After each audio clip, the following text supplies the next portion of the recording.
Nasugatan ng 3 pulis na umaresto kay Lowell Menorca dahil sa pagwawala nito at ng kanyang asawa habang inaaresto.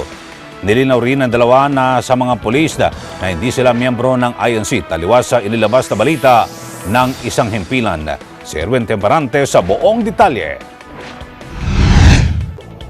Matapos dumating si MPD Director Chief Superintendent Rolando Nana, tumanggi si Lowell na sumama sa Pulis Maynila, paaresto sa kanya kaninang umaga habang patungo ito sa Court of Appeals. Giit ni Menorca, pakana ng INC ang pag-aresto upang hindi ito makapagsalita sa pagdinig sa isinampan nitong kasong habeas corpus. Dagdag pa ng dating miyembro ng INC, planado ang ginawang pag-aresto sa kanya ng mga Pulis Maynila dahilan para hindi ito makadalo sa hearing nito sa CA. Pero niliwanag ng isa sa arresting officer na dumakip kay Lowell bilang alagad ng batas, ipinatutupad lang umano niya ang atas ng kanilang opisyal ukol sa lambat sibat ng isa sa layunin, hulihin ang lahat ng may warrant of arrest.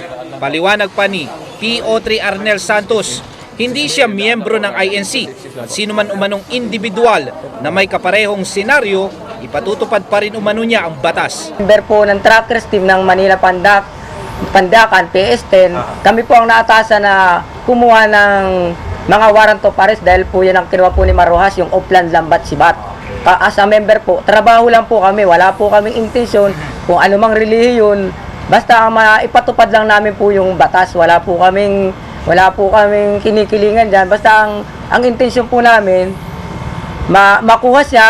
Pinaliwanag ko naman po, may piyansa ka naman po, 10,000 lang, magpiyansa ka po. Samantala, matapos niyang sumailalim sa booking process si Lowell sa MPD Station 5, hindi na ito pinayagan pang makadalo ng hearing sa SC.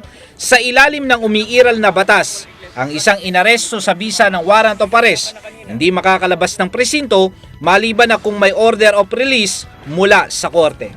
Para sa Eagle News, Erwin Temperante, I'm 1 with 25.